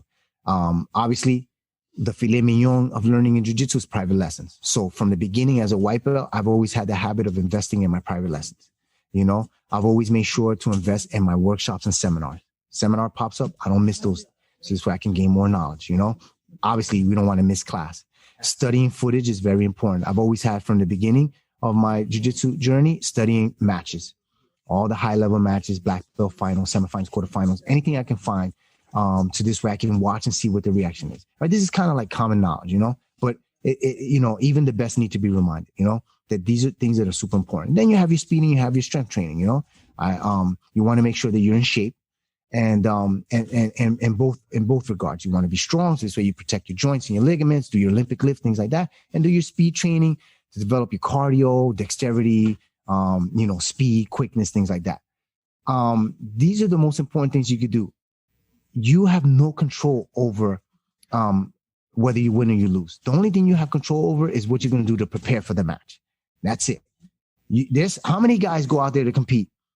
And you see them on Instagram and they're like, I'm ready. You see these mad hype videos of them working out, and then they go and they lose, But the one interesting to know about them, and I was talking about Gustavo Batista recently to one of my students, was that, the PANS last year, he won his division and he made it to the finals of the open class. It's phenomenal. Him and Felipe Andrew. I think they made it to the finals without even having a point scored upon them. But then they got to the finals of the open class and Gustavo lost. Did you see him whining and complaining and crying on social media about losing? No, the guy competed like 2 weeks later and fight to win. Yeah. Like, man, you just got to dust yourself off, get up and keep going. You know, that is a very important lesson that all athletes need to understand. How does that mental side play into your own training and when you're training your students? Are you really sitting down and talking about like visualization and, yes, just kind of, thinking positive? Do you really go that deep into that with your students?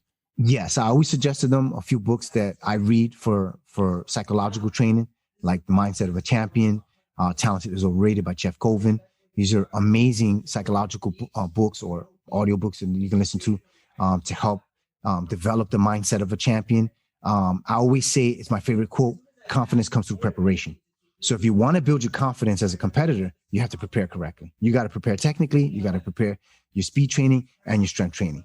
If you do those things, you're going to notice the difference on the mat when you're training with your training partners, right? You're going to be getting the best of them. And those are all super important things to help you from the psychological point. Confidence comes through preparation, but you got to prepare on all three sides of the triangle: technical preparation, psychological preparation. I have students that when they compete, we sit down, bring the footage. I always tell them, record. I want to see. If I can't make it to the event, record. Let's sit down, watch, and we break it down, step by step, and look at these things so we can correct them. That's so important. It's just like when I hear guys say things like, I don't study any footage, I'm just like, bro, Mike Tyson studied footage.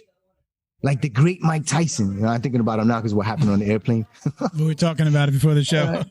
Floyd Mayweather, like the greats, man. These guys sat down and studied footage. You telling me you don't study footage, man? Listen, I'm like, don't listen to those guys. You got to study footage of other people, study footage of your matches, study footage of your opponents. You understand? I was able to look at the opponents that I faced this past 2 weeks ago at the Pans. I looked at some mannerisms that I saw and I took advantage of that. One of the guys stood with wide feet. I was like, look at that stance. I put him right on his back with a motor tesonage because his feet were wide. I could see the patterns in his movements in the previous matches. Another one, I noticed that he pulled guard. I was like, this guy pulls guard every single match. He doesn't try anything else. I was like, all right, well, I don't know what he's going to do. If I can't beat him to the takedown, he's going to pull guard. And when he pulled, I was ready. I didn't let him pull me into close guard, and I was able to win the match. You got to study matches. You got to do this stuff, Has there ever been a loss in your career that was like something that you could look back on and say, that was a hard one to recover from? Nope. Never? Nah, because I came from nothing. And when you come from nothing, it's hard to beat someone that comes from nothing. Yeah. All right. And one of the things that I try to always tell myself is don't be self-entitled. Don't be a self-entitled prick. You're not owed to win. To be a champion, you got to believe in yourself. You have to. If you don't believe in yourself, who is? But you can't be a self-entitled. You can't. You gotta understand. And I just looked at the greats, man. We've all seen the greats lose. We've seen them all lose. Somebody's got to lose. Somebody's going to lose. Somebody's got to lose. And so it's like, I don't think like that. It's just an experience. It's something that you learn from. You should, if you're wise and you have a good coach that's going to teach you and not let you be like self-entitled brat. He's going to tell you, bro, come on, man, let's go back in the gym. Let's work on this. We'll be back, and sitting around crying about this stuff. Yeah. I know my coach will put that guy in his place, in a nice role, he's going to remind you that you don't know everything yet and that you need to practice and you need to, not every coach I've had or have known. I guess it's evolved. Like when I first started jiu-jitsu, my coach wasn't always happy that I would look at videos online and I'd find things and then ask him. And then when he knew that I wasn't going to stop, he embraced it. He'd actually let me bring my iPad. And at the end of class, he'd be like, all right, what do you got for me? Because he knew I was going to ask him some questions about a video or how do I do this thing? And my third, like when I first started training, I'm like a lot of people, like I got addicted so quickly, 6 days a week, 2 or 3 hours a day, open mat on a Saturday. We used to go, we had a sister gym that we'd go, they'd come to us, we'd go to them. My girlfriend at the time, who's my wife now, would be like, really? Like 3 hours a day, 6 days a week? Really? This is a little, like, come on. Does it have to be every day? And I was, at that time, I was like, yeah, it has to be every day. So I got so addicted to it. But, I don't, not all coaches have been so happy that I did that. But I think now these days it's kind of just expected. And, COVID was kind of telling, because if you had, before COVID, people who had like the online training academies, like maybe it was kind of like, there was always the joke about Gracie's giving like a blue belt online, like you can get a Gracie University blue belt without ever training with them. And now look at where we are as far as training, and people were doing online courses and Zooms and still teaching. Like it's just it's such a long way that now it's kind of like, oh, you don't watch film, you don't watch anything on YouTube, you don't buy instructionals.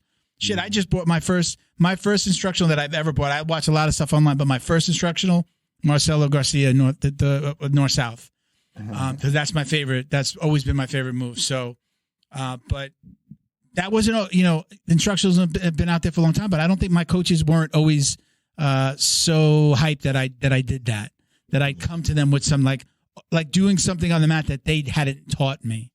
But now I think that's gone away. Now they just kind of know I'm gonna, like most students, are going to find something. And then I think that my suggestion is that you do bring it to your coach, though, and say, hey, teach me how to do this, and maybe the counters and what I'm going to, what I'm going to be looking at when somebody tries to reverse me, to counter me, to whatever it may be. But it's just a different world. And you've got to know that from Choke Lab itself, right? In the beginning, was it well received when you started? Or were people like, oh, what are you doing? No, it was very, unfortunately for me, it was very well received. You know? I mean, it was, if you haven't noticed in the conversation already, everything I do is always very well thought out. Mm-hmm. And Choke Lab was very well thought out. I took my time to develop what the goal was going to be. The logo, I took my time designing that. I spent a lot of nights up late working on the idea of the lab beaker and the reason why we put it in a circle. I was thinking like, oh, if you make a circle, circles are always, logo circles are always great. You could always make an awesome decal, make them in all types of sizes. They would fit everywhere. Everything was well thought out. And so when we finally did put it out there, both online and people around me, it was very well accepted. Yeah. Do you feel like if you weren't doing jiu-jitsu, God forbid, if you weren't doing jiu-jitsu, if you hadn't discovered jiu-jitsu, do you think you would have continued to pursue graphic design, and is that where you would be? For sure, because when I was a young man in the hood, graffiti was one of my outlets. Okay. So I was tagging on the wall. You were always creative. Yeah, I was piecing. I was like, that was one of the things that I did. When I was on the block in the hood, I was known for that. I had a graffiti crew. It was called TMS. Too many of us. And but actually TMS stood for Tag Masters Toy Murdering Squad. So I had a little graffiti crew. I was on the streets out there, it was a different time, and I was really into, like, one of the pastimes I did when I was young, because all my friends were like selling dope on the block, was I'd go to the library and just in the Newark library, I just sit there for hours and do research on different types of art. I fell in love with illustrative designing, rendering realism. And so that's how I was able to have a lot of success with graffiti. So I was like one of the top graffiti artists in Newark. Then I took graffiti. From there, I got a job at a location in the Newport Mall, Jersey City. It was called Aerodynamics, where they did airbrush art. So I was able to make money with it. So I took that skill and that knowledge that I learned in the library, and then I started to make money with it, working at airbrush at the airbrush store Aerodynamics, and then I just continued from there. It's funny how, like, people that, I mean, it's not everyone, but so many people who excel at jiu-jitsu tend to be very creative, creative, artistic. Do you need to talk to somebody over there? Are you telling them? Yeah. I've worked with a scientist. I have, I've got PhDs that train at my school, mathematicians, accountants. It's very, like, it's funny, and I don't know what, I guess it's odd maybe on the outside looking in for somebody that doesn't know, that people who have like these weird, not weird, that they're creative or they're analytical is maybe the word that I'm looking for, that they're the best jiu-jitsu practitioners. They get it in a different way. Their minds look at it from the same way as their creative side or their mathematical side or their scientific side. And they come at jiu-jitsu in that different way, right? Yes. That's so true. That's so true. Right. I know for me, I'm just a big guy that just, I'm just like, kind of, smash and pass is my game. I won't put myself in that same category, but I definitely have fallen in love with jiu-jitsu. So we're going to do we call it a speed round. Not so much of a speed round because we can elaborate on these things, but I've got about 7 or 8 questions that I'm going to ask you, and we're going to end on a really good one. But so we've talked a lot about training and competing. Do you have a preference between gi or no gi? Not just in competing, but in training. Do you have a preference for gi or no gi? I love them both. Yeah. So if somebody said, if one of your students was like, hey, let's go train, are you grabbing the gi or are you showing up in your shorts and your rash guard? I would say the gi. The gi. Okay, there we go. So you already answered this. We always ask, are you a takedown or pull guard guy? We've already established takedown. But I'm curious, with all the competing that you've done, who's your favorite competitor to watch? Man, so many. If I could just say off the top of the head, I like Jamie Canuto. I like his style of jiu-jitsu. Okay. It's like well-rounded. He does throws, he does takedowns, flying attacks, he passes the guard.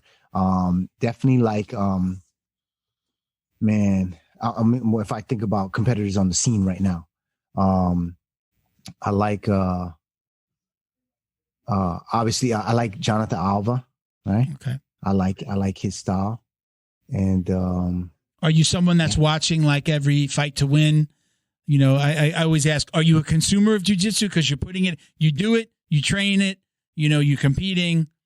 Are you in front of that, in front of the app or in front of Flow Grappling on a Friday night watching every match? Yeah, that's you? I study matches all the time, watching matches all the time. Yeah. I mean, I know for me, like there's so much. And then my first love was really the UFC and watching MMA and even boxing, where I can't get it all in. It's like, the brain's going to explode. With the podcast, I definitely watch more of the competitions.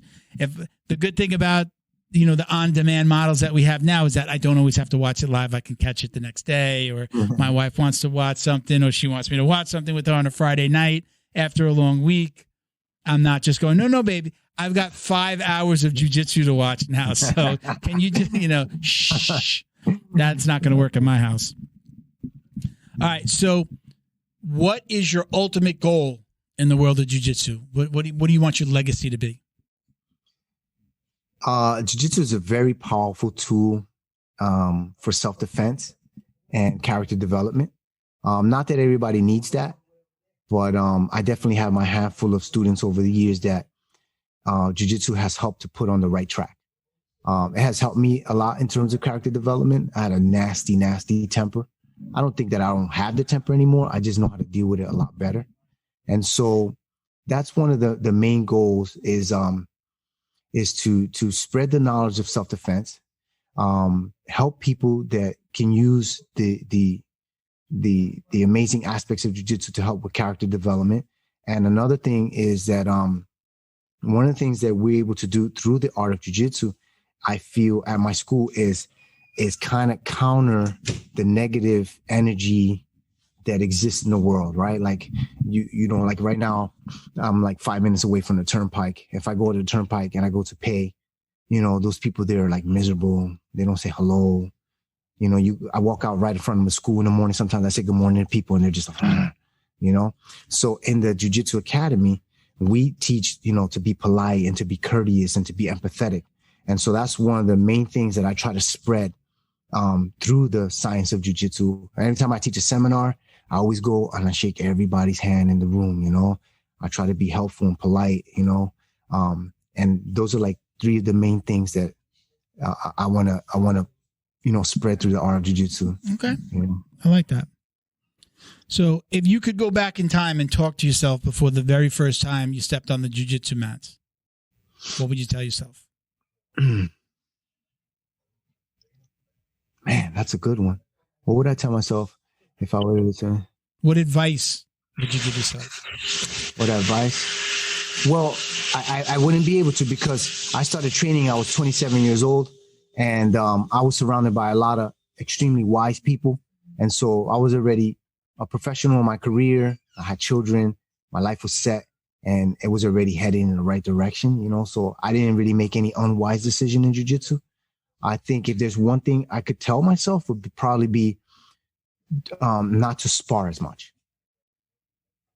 Like focus more on drilling than sparring so much, because that puts a lot of beating on your body. So, you know, as a professor, as an instructor, as a business owner, I don't have any really bad injuries. I have some injuries, but, you know, I could have probably preserved my body a lot more to be able to do these other things that jiu-jitsu requires me to do. When did the switch flip for you, as far as, oh, wait, this is the career.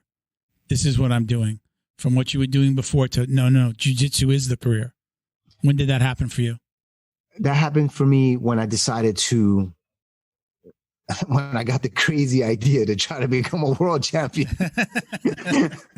Because I realized, like, I remember talking to my professor at the time, Mario Lemos. I said, man, I want to be a world champion. And he was like, well, in order to do that, you have to train like 2 or 3 times a day, 7 days a week. How are you going to do that? There's no school open in Jersey. So our school, I'm not sure, don't quote me on this, but I'm almost 100% that when I opened Cutting Edge Brazilian Jiu-Jitsu in 2004, we were the only school that had 3 or 4 sessions a day, 7 days a week. Wow.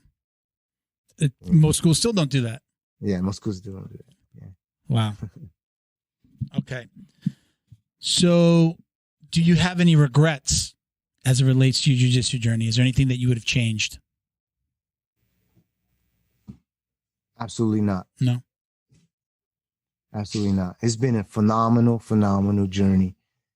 It's just been absolutely amazing. I have no other words for it. I don't have any regrets. I did everything right. Good. I it's almost a loaded question when I ask that, because then I remind people, like, all of those mistakes or regrets that you might bring up, they've led you to this where you are right now. And for the most part, when we're talking to somebody, it's they're in a good place. You know, they're in a good place with their jiu-jitsu. They're an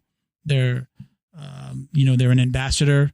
They're a coach. They're a gym owner. You know, they're competing at a high level.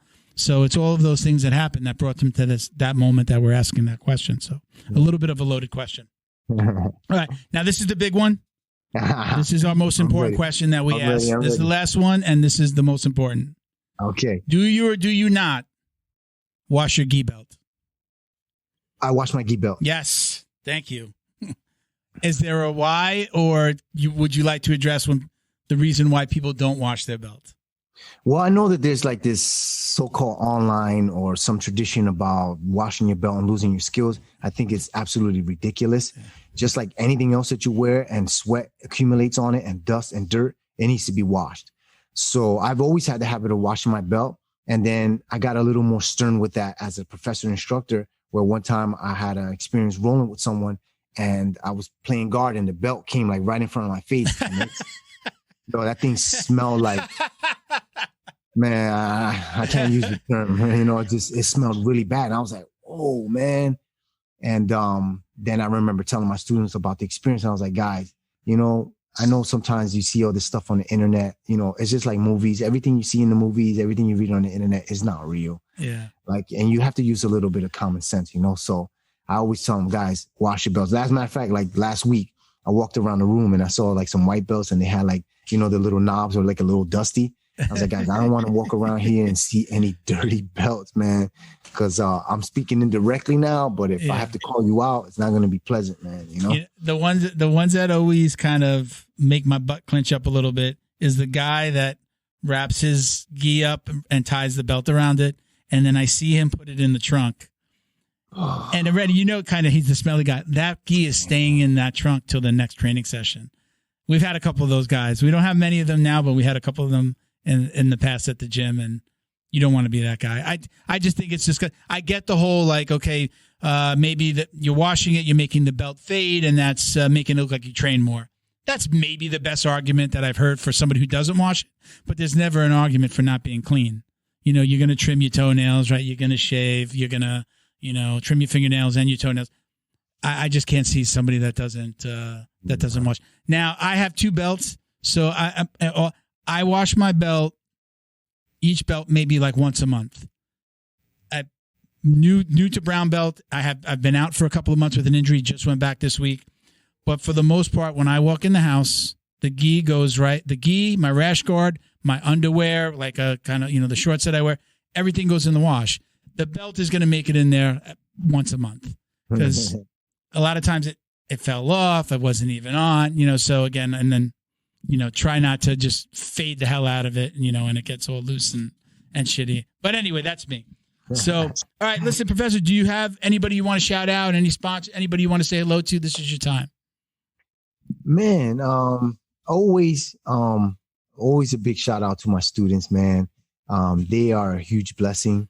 The school, this is not my academy. I always say it's our academy. They're the ones that to help this make, come to fruition. And without them, I wouldn't have this school. So to me, they deserve the biggest shout out. They support our program. They're loyal students. They're great students. And the doors are open because of them. And so that's why I try to give myself 200% to be here and give them the best that I have in class, to show my gratitude. I roll with everyone, except when I'm competing, I got to avoid some of the big guys, but I usually roll with everyone and give them what I have, this body, right? The knowledge and all the years of experience. I give it to them because they deserve that. So for me, they get the biggest shout out. I'm a fanatic with this stuff. And so I think the next person that deserves a huge shout out is my wife, man. Man, I can't even imagine. Like, she must be like, damn, this guy's crazy. Like, she deals with it. It's like I train, my daughter's trained. The other day I walked in, she's like, babe, there are geese everywhere. There are geese in the basement. There are geese upstairs. There are geese in the room. Do all of you, your older and your younger kids train? No, right now. Your older daughters from a previous relationship. Yeah, no, they stopped training. I trained them to like blue belt, and then they just went off, and they're adults now, but they don't train. And but the little ones, Ali and Leah, they train. How old are they? 7 and 8. Okay. They assist me in the class. Awesome. They're in, as we speak, they're in preparation for competition. They decided one day that they wanted to compete, so I have them prepping for that, and they're phenomenal. So yeah, my wife definitely deserves a huge shout out for having to deal with me and all this. Everything in my life revolves around pretty much jiu-jitsu, Yeah. So she could do a lot worse, right? You could be at the bar, at the various strip clubs like we have in South Florida. I tell my wife, it could be where, like, I have no vice. My vice is jiu-jitsu. And maybe working, but it's all kind of in support of the podcast and jiu-jitsu. Everything's related. Yeah. I even named the company Black Belt Digital Marketing. Like, nice. Even that's something related. And, I say I'm a brown belt in jiu-jitsu. I'm a black belt in marketing. So that's where that kind of came from. So, nice. But my world revolves around. I tell her it could be worse, especially when I hear her tell me stories about her girlfriends or family members complaining about their men, and they're lazy and this and that. I'm like my dad all day long. Yeah. I'm just like my father in that I can't sit still and I've got to be doing something. If I'm watching TV, it's to take a nap. I put the TV on so I can fall asleep, so I said, the alternative, listen to your friends, listen to the complaining. They're at the bar. They were out late. I don't know where he was. I think he went to a strip joint. This is it. This is, where I'm going to be. I'm in the garage training. I'm at the gym training. So they could do a lot worse than us. Yeah. So, all right, Professor, listen, don't hang up. We're going to take a picture with you in a second, but we're going to say goodbye here. Thank you so much for doing this. I really appreciate this. We'll tag you when we put this out next week. And, hopefully you had a good time with us, man. I appreciate it. I did. Thank you so much. All right, man. I really appreciate it. It's been a great time. Thank you to Neutral Zone CBD, a combat family-owned company that supports athletes and the people who love them. Neutral Zone strives to deliver clean CBD products for sports recovery in gummies, lotions, balms, roll-ons, and more. After a competition, a hard rolling session, or a tough day on the job, Neutral Zone has a product designed to help you reduce inflammation, increase cell rejuvenation, and may even help with aging joints. Visit neutralzonecbd.com and get 25% off your order with code JJD. And follow them on Instagram too, at MyNeutralZone. Jiu-Jitsu's favorite monthly subscription box has now joined the Jiu-Jitsu Dummies podcast. The Bjj Box is delivered to your door filled with premium jiu-jitsu and grappling apparel, equipment, supplements, supplies, snacks, and more. The crew at the BJJ Box find the best in the world of jiu-jitsu and guarantee every box to be worth more than the cost.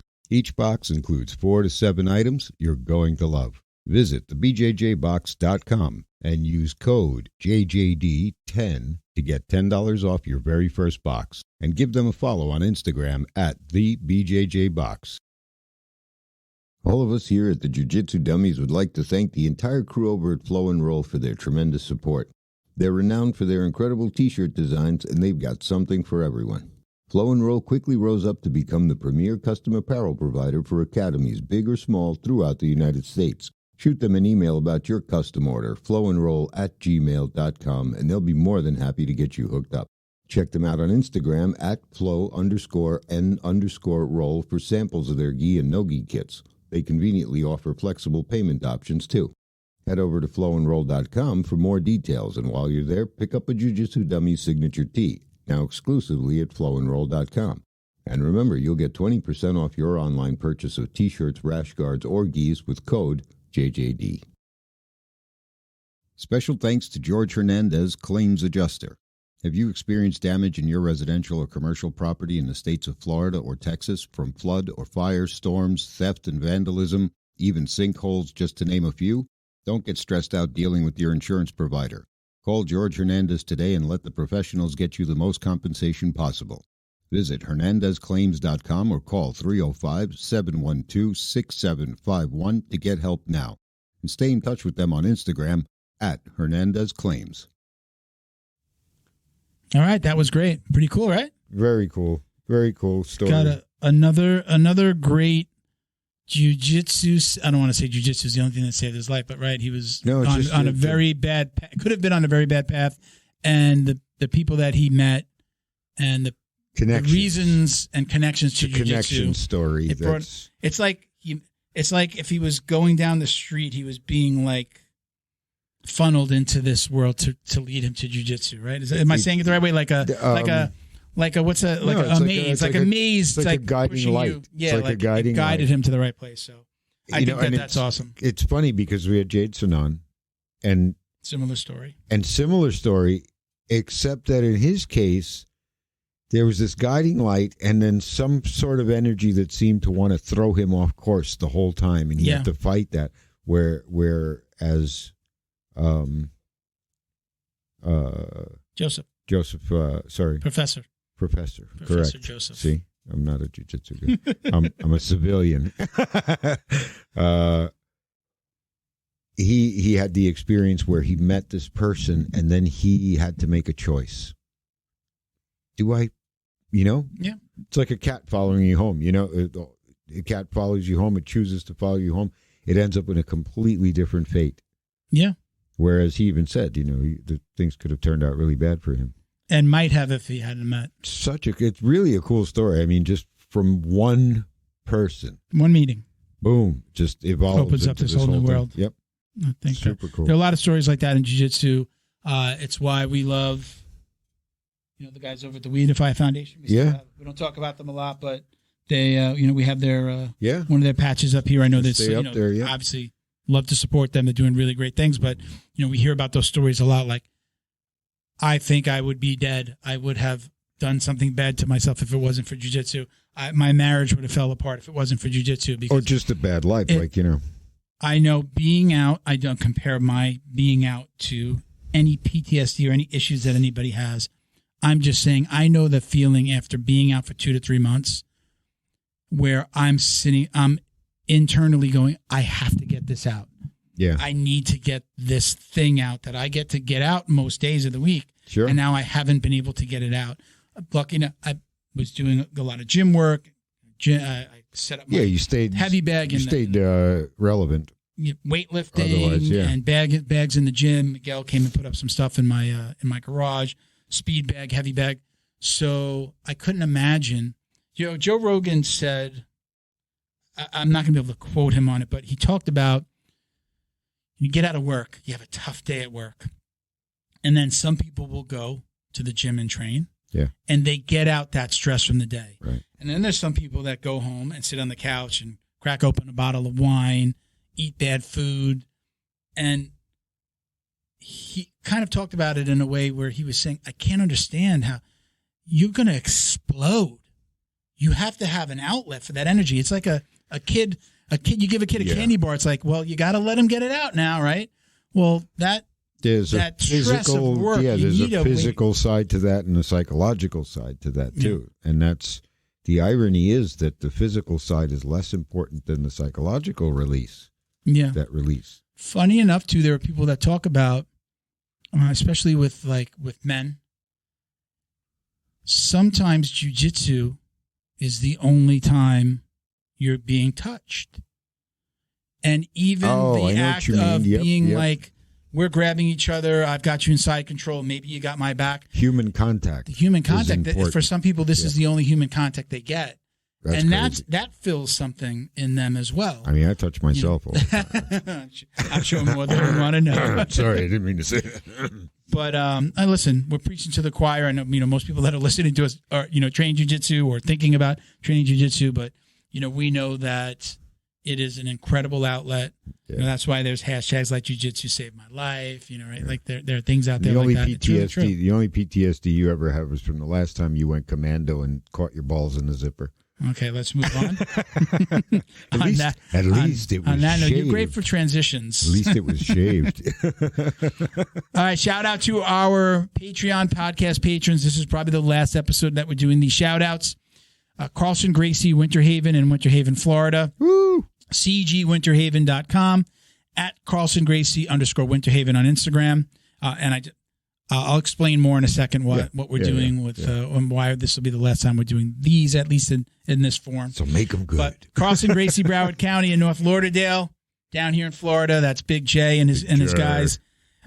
Big shout out to him and his crew. Carlson Gracie, BrowardCounty.com, at Carlson Gracie, Broward County on IG. John Way Martial Arts in Plantation, Florida. JohnWayMartialArts.com, at John Way Martial Arts. Matt Murphy, BOA Athletics, on IG, it's BOA_Athletics. Jason Smiley, CJ Carroll, Mission 22, Chuck Red Door out in Hawaii, and Roberto Santiago down here in Florida, who is always super helpful. He's given us a lot of support and always great suggestions on guests. He's the reason why we had Big J, which led to us having Rashad on. Right. We've got another suggestion that came from him that's going to be one of our in-house guests. So thank you, Roberto, very, very much for your support, your suggestions, and just, we really, truly, truly appreciate you. You the man. At Jiu-Jitsu Dummies on Instagram for all the ways to watch, listen, and support. Click the link in our bio, and it'll take you to like everything about us. Our Facebook page, our GoFundMe's still there, right? We're still trying to put something together where if we raise enough money, we can do the scholarships. Sponsor kids, yeah. So that's still out there, right? We don't do the foundation anymore. We're going to be doing it directly from the podcast. Yep. So hopefully we'll be able to do something this year, at least one, if we can continue to get support there. But click that link in the bio and it'll take you to everything. My personal is at Uncle Milty BJJ on Instagram. Miguel, we're not going to give his out today. Bo, you want to give out your handle? Yeah, at BADWERKS, Bad Works. Very cool. And what else? Did we miss anything? Oh, look, a squirrel. Listen, thank you to all of our sponsors, everybody supporting the show. I did have a lot of people that watching. When I've told people about, like, we're going to close out Patreon, it's all for the greater good. There's good reasoning behind it. We're going to do something else to allow people to get a shout out if they want it. It's just not going to go through the Patreon platform. But a lot of people, hey, what can I do to support? I want to continue to support you. The best way that you could support us is to support our sponsors. I really, truly mean that. Giving us money, spend it here. Do a subscription at the Bjj Box. Use the coupon codes. Right. That's how they know that, our listeners are doing things. Manscaped, same thing. Neutral Zone. Feito, IT and AV. Hernandez Claims. DD214. Another company doing really great things in the first responder and veteran communities. So the best support that you can give us is supporting them. and being a customer there, subscribing, and they're going to stay, and they're going to stay supporting us and subscribing, because as subscribers, that actually helps support our sponsors. Comment, so share, like, save an Instagram button. Like when you like an Instagram post, save it. You like a reel, also save it. That also helps with the business. Like, those are the things that you could do. The more subscribers, the more views we get, the more people that are following us. That's the currency for us to then help get more sponsors that can support the show. Smash the like button. Smash that subscribe button. Yeah, that little on click on YouTube. On the link. Click the bell. Get notified. All right, let's let everybody go. Thank you guys for watching and listening. Peace, love, jiu-jitsu, baby. Oosh.